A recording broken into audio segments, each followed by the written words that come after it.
in the heart of the Vietnam War, amidst the dense jungles of the Central Highlands in 1969. A routine Medevac mission takes a terrifying turn. What begins as a standard operation for a U.S. Army pilot quickly descends into a harrowing encounter with a creature beyond comprehension. This is not just another war story.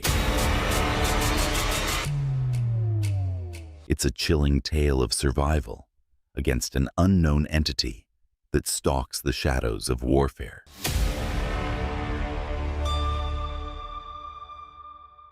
My hands trembled slightly as I ran through the pre-flight checklist one more time. 6 months since my last crash, and the nightmares still hadn't stopped. The screams of my crew as we went down echoed in my head every night. "All good, Brooks." Lieutenant Karen Lee's voice pulled me back to reality. Her eyes met mine with that steady gaze that had kept me sane through a dozen hot extractions. I nodded, wiping sweat from my brow. "Just making sure we don't have another incident." The chopper vibrated beneath my feet, a Huey that had seen better days, the smell of fuel and metal mixed with the ever-present jungle rot that permeated everything in Vietnam. The air tasted like copper and mildew. "This humidity is killing my smokes," Sergeant Mike O'Connor complained, loading the last of the medical supplies into our chopper. He slammed a crate down harder than necessary, making me flinch. How am I supposed to save lives with soggy cigarettes? PFC Luis Ramirez, our door gunner, clicked his M60 into place for the third time. The kid's hands moved with practiced precision, but the tension in his jaw gave him away. Second week in country, and already jumping at shadows. "You good, Ramirez?" I asked. "Yes, sir. Ready to fly." His voice cracked slightly. The sound of boots on metal announced Specialist Rachel Adams, our comms officer. Her normally neat uniform was already darkened with sweat patches. "Mission brief, sir. 4 critically wounded at Firebase Bravo, Central Highlands. They need immediate evac." I took the papers, scanning the coordinates. A routine mission. But nothing was routine in Vietnam, 1969. "Weather?" I asked, eyeing the gathering clouds. "Storms moving in," Lee answered. "We need to get airborne now if we want to beat them." I swallowed hard, pushed back the memories, and climbed into the pilot's seat. Just another day in the war. Just another medevac. The Huey lifted off with a familiar shudder that traveled up my spine. Rain had started falling, fat drops that smacked against the windshield and dripped from the edges of my helmet. The rhythmic thump, thump, thump of the rotors was my heartbeat, the only constant I could trust anymore. "ETA 20 minutes to Firebase Bravo," Lee announced beside me, her voice steady in my headset. We passed over endless green jungle, occasional clearings revealing the scars of war, bomb craters, burned villages, abandoned firebases. The Highlands rose before us, shrouded in mist and storm clouds. Static suddenly hissed through my headset as we passed over a particular valley. "What the hell?" I adjusted frequencies, twisted dials. "Adams, check the radio." "On it, sir," she replied from behind. "That's weird. I'm getting interference on all bands." Lightning flashed, illuminating the jungle canopy below. For a moment, I could swear I saw something large moving through the trees. Something that didn't match any vehicle or animal I knew. I blinked, and it was gone. "You see that?" I asked Lee. "See what?" "Nothing. Just shadows." The helicopter suddenly shuddered violently, causing all of us to grab for support. Warning lights flashed across the console. "What's happening?" Ramirez shouted. "I don't know." I fought with the controls. "Lee, readings?" "Nothing makes sense, sir. Fuel pressure dropping, but fuel tanks read full. Engine temperature fluctuating wildly." Another flash of lightning, and something passed overhead. Something dark and massive that cast a shadow over us. Impossible at this altitude. The radio crackled, and through the static came a sound that froze my blood. Not words, not any language I knew. Just breathing. Deep, rhythmic, inhuman breathing. Alarms screamed across the console. The engine coughed, sputtered, died. "Mayday, mayday!" Adams shouted into her headset. "Dust off 7-3 going down." Only static answered. "Something's wrong with the fuel line," I yelled, though I'd checked it myself before takeoff. The Huey lurched sickeningly. "We're dropping too fast." Lee's voice remained impossibly calm. "There's a clearing 2 clicks east." I wrestled with the controls, feeling the helicopter fight me like a living thing. We were falling, spinning slowly. The rain hammered against the metal skin of the chopper, drowning out everything except the alarms and my own thundering heartbeat. "Brace for impact!" I shouted. We hit the trees first. The sound of metal tearing and wood splintering filled my ears.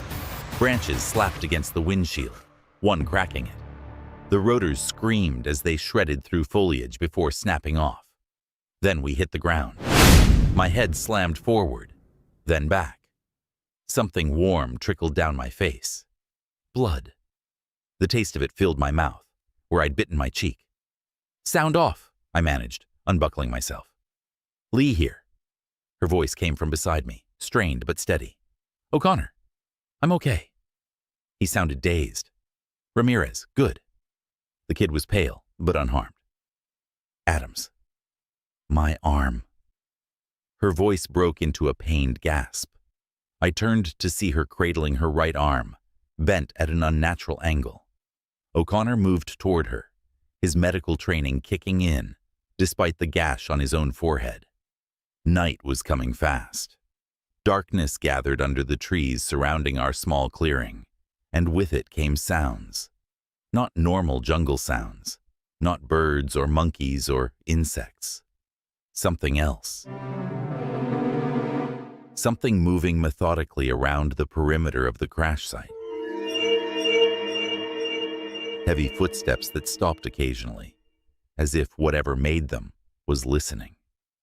Watching. "What is that?" Ramirez whispered, clutching his M60.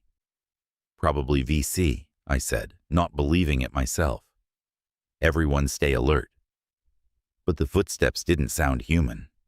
They sounded bigger. We formed a defensive circle around the downed Huey. The rain had stopped, but water still dripped from leaves, creating a constant patter that made every sound suspect. The smell of fuel and hydraulic fluid mixed with the wet earth and vegetation. I tried the radio again. "Mayday, mayday. This is Dust Off 7-3. We are down. Repeat, we are down." Nothing but that strange static, punctuated by sounds that almost formed words. Almost, but not quite, like someone speaking underwater, in a language I'd never heard. "Sir?" Ramirez's voice was tight with fear. "Movement at the tree line." I swung my flashlight toward where he pointed. For an instant, the beam caught something tall, much taller than a man, standing between 2 trees. It moved with deliberate grace, disappearing before I could make out details. "VC don't move like that," Lee whispered beside me. "And they're not 8 feet tall," O'Connor added. "It was just shadows," I insisted, but my mouth had gone dry. O'Connor moved toward the tail section of the helicopter, then called out, "Brooks, you need to see this." Deep gouges marked the metal. 4 parallel lines, 2 high up and 2 deep to be from the crash. "What could do that?" Adams asked, her face pale with pain and fear. "Something big," O'Connor replied. "Something with claws." Lee returned from checking her navigation gear. "I found this." She held out a water-stained journal. It was stuck in with my maps, not mine. I flipped it open, shining my light on the pages. The handwriting was jagged, hurried. March 4th, 1969. Mechanical failure over Sector 16. Emergency landing successful. Strange sounds at night. Something watching us. March 5th. It stays just out of sight. Mimics radio calls. Johnson swears it called his name. March 6th. It's hunting us from above. God help us. The final entry broke off mid-sentence. I looked up at my crew. We move at first light. Rescue will be looking for us at Firebase Bravo, not here. We need to get to higher ground for radio contact. But deep down, I knew something else. We weren't alone in this jungle, and we weren't the first to crash here. Dawn broke gray and misty. I stepped outside the helicopter and froze. Surrounding our camp were footprints, massive indentations in the mud that hadn't been there the night before. I crouched to examine them. 18 inches long at least. Bipedal, with strange claw marks at the ends. Just a bear, I told the others when they saw them. But I knew better. Bears don't walk exclusively on hind legs, and these prints formed a perfect circle around our camp, as if whatever made them had paced all night, watching us. We fashioned a stretcher for Adams from broken helicopter parts and tarps. Her arm was splinted, but the pain made her drift in and out of consciousness. O'Connor administered morphine from his kit, his movements mechanical. His eyes kept darting to the surrounding jungle. "Let's move," I ordered, pointing to the rising terrain to the east. Higher ground means better radio contact. The jungle closed around us within minutes of leaving the clearing. The air hung heavy and wet in my lungs. Vegetation slapped against my face, leaving damp trails on my skin. Every step brought the squelch of mud beneath my boots. Our compass needles spun uselessly, refusing to settle on north. The sun remained hidden behind perpetual mist. I navigated by the incline, always moving upward. "Do you hear that?" O'Connor suddenly asked, stopping in his tracks. We all went still, listening. "Hear what?" Lee asked. "Voices." O'Connor's face had gone pale. "Someone's calling my name." I heard nothing but the drip of water from leaves and our own breathing.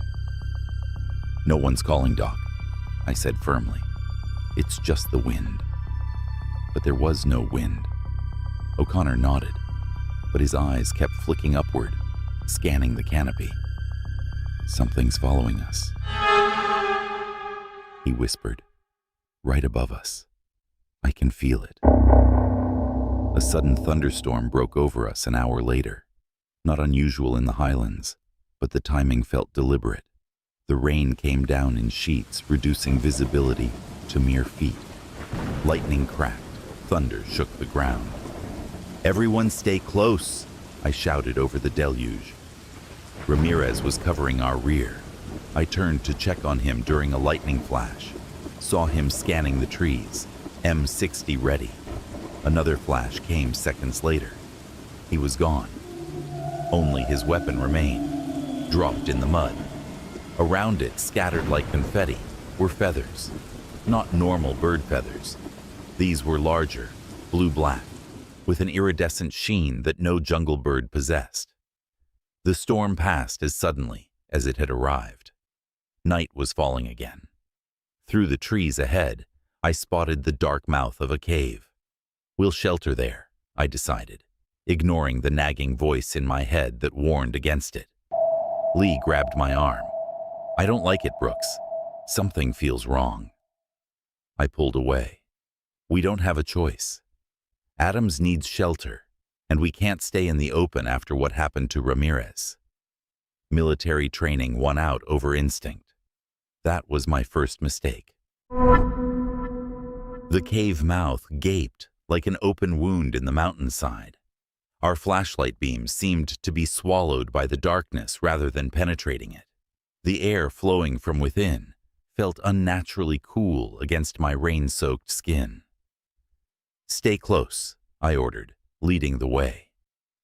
The passage widened after 20 feet, opening into a larger chamber. My flashlight beam caught something metallic. A helicopter rotor blade, twisted and corroded with age. Beyond it, more debris, parts from different aircraft, spanning decades of design. Jesus, Lee whispered. There must be a dozen choppers worth of parts in here. But it was how they were arranged that turned my blood to ice. The pieces formed a perfect circle in the center of the cave. Within it, hanging from a natural stone column, were dog tags. Dozens of them, clinking softly like wind chimes in the draft. Adams had regained consciousness. She broke away from O'Connor and limped towards something on the ground. "Sir," she called, "you need to see this." It was a journal, but not like the one Lee had found. This was cruder, words scratched onto pieces of a poncho with what looked like burned wood. "They call it Zonga," I read aloud. "Mountain demon. Hunts from above. Collects metal and men. Been here since before the French, maybe before people. It learns. It watches. It mimics." The date at the top read, May 1967, 2 years ago. O'Connor had wandered toward the back of the cave. "It's here," he suddenly whispered. "I can see it." I swung my flashlight toward him. His face was a mask of terror, eyes fixed on something in the shadows beyond my beam's reach. "It's watching us," he said. Eyes, glowing eyes, in the dark. "There's nothing there, Doc," I said, but my voice lacked conviction. "It's right there," he screamed, backing away. "Wings! It has wings!" Before I could stop him, O'Connor turned and ran deeper into the cave system, his footsteps echoing off the walls. "Mike!" I shouted, starting after him with Lee right behind me. We found another chamber, walls covered with ancient paintings. Crude figures depicted warriors being carried off by winged, humanoid shapes. A warning written in the oldest language. Pictures. A horrifying screech echoed through the cave, so loud it made my ears ring. We found O'Connor's medical bag on the ground, shredded to ribbons, blood spattered across the stone. And behind us, something massive moved in the darkness, following our flashlight beams like a cat watching a laser pointer. We ran. Night had fallen completely by the time we made it back to our crash site.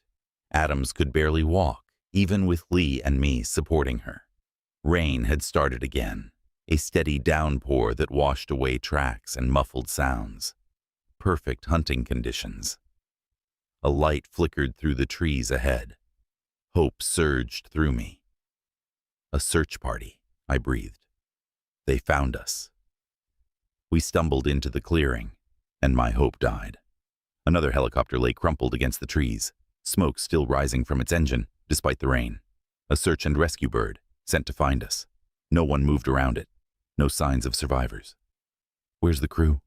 Lee whispered. Something crunched under my boot. I looked down to find a radio headset, crushed and bloodied. "We need to get out of here," Adams whimpered. "Now." Lightning flashed, and in that split second of illumination, I saw it, standing at the edge of the clearing, 9 feet tall at least. A face like a bat, long snout, pointed ears that twitched toward sound, eyes that reflected my flashlight when I swung it frantically in that direction. Massive wings folded against a muscular body covered in blue-black fur. Arms too long for its frame ended in hands with curved claws. Around its neck hung a macabre collection. Dog tags, watches, personal items. My breath caught when I spotted a familiar watch among them, my former co-pilots from my previous crash. The one I thought had died in the fire. The thing cocked its head, studying us with unsettling intelligence. From its throat came sounds, perfect imitations of radio chatter, helicopter rotors, even human voices calling for help. The same sounds we'd been hearing since before our crash. It had lured us here. It had lured the search party, and God knows how many others over the years. Adams panicked. She drew her sidearm and fired 3 times. The creature moved with impossible speed, seeming to flicker like a bad TV signal. The bullets passed through where it had been. One moment it stood at the edge of the clearing. The next, it was beside Adams. She didn't even have time to scream before it snatched her into the darkness.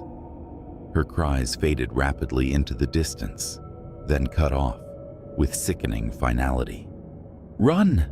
I shouted to Lee, pushing her toward our downed Huey. We made it inside, slamming the door, for what little good it would do. "What is that thing?" Lee gasped, her composure finally cracking. "I don't know," I answered, "but it's been hunting here a long time." The metal skin of the helicopter groaned as something heavy landed on top. Claws scraped across the surface, probing, testing, methodical, intelligent. A heavy impact rocked the cabin. Again. It was tearing through the fuselage with deliberate precision. I scrambled toward the cockpit, more out of habit than hope. My hand brushed against the exposed fuel line and froze. The line hadn't ruptured in the crash. It had been cut. No, not cut. Sliced by something sharp. 4 parallel marks, just like the ones we'd found on the tail section. "It sabotaged us," I whispered. "It brought us down on purpose." Another impact. Metal screamed as the roof began to tear open. Rain poured in through the widening gap, and silhouetted against the night sky, the creature looked down at us, its eyes reflecting our flashlights with eerie yellow luminescence. Not just hunting us, studying us, learning our technology, collecting us. The crashes were never accidents, and we weren't the first, just the latest in a long line of prey that stretched back years, maybe centuries. The creature reached one clawed hand into the opening, its movements almost gentle, almost curious, and I knew we wouldn't be the last. Dawn light filtered through the torn roof of our helicopter. We'd survived the night only because the creature had stopped its methodical dissection of our aircraft, disappearing into the jungle for hours, hunting elsewhere, or toying with us. I couldn't tell. "We can't stay here," Lee whispered, her voice hoarse. "It's just playing with us." I nodded, eyes fixed on the search helicopter. The radio might still work in that one. "We'd never make it together," she said, reading my thoughts. "It's watching." I took a deep breath. "I'll draw it away. You get to that radio." "That's suicide, Brooks." "I'm already haunted," I said, thinking of my previous crash, the faces of those I couldn't save. "What's one more ghost?" she argued, but eventually took our last flare and compass. We embraced briefly, both knowing what this meant. I burst from the helicopter, firing my sidearm into the air.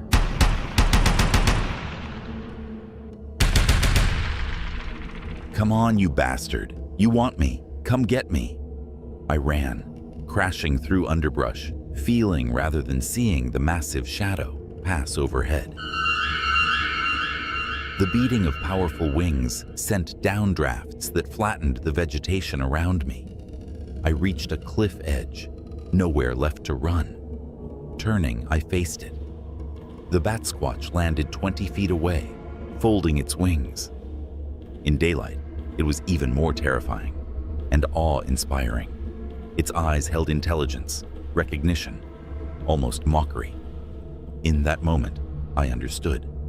This creature had been hunting these mountains long before our war began, before any human war. We were just the latest invaders it was removing from its territory. As it approached, I squared my shoulders and faced my end with as much dignity as I could muster. 3 days later, a patrol found Lieutenant Karen Lee wandering delirious through the jungle, clutching a flare gun and babbling about flying monsters. Military doctors diagnosed her with traumatic stress disorder and jungle fever. Her story was filed away, another strange footnote in a war full of unexplained occurrences. My dog tags were found with her, but no other trace of me or the other crew members. The second helicopter and its crew were similarly missing, without explanation. Years later, after the war, Lee received a package with no return address. Inside was a journal, my journal, documenting everything we'd experienced. Alongside it lay a piece of metal from our helicopter, marked with those distinctive claw marks. The final entry, written in my handwriting but not my style, contained a warning about unexplained crashes dating back to French colonial times, always with the same pattern. And on the last page, a message. It wears many faces now. It learns. It waits. And sometimes, it sends messages through old friends. The Central Highlands keep their secrets. And sometimes, what hunts there hunts forever. What lurks in the shadows of your local wilderness? Subscribe for more true military horror encounters and comment with your theories about what really happened to Chief Warrant Officer Brooks.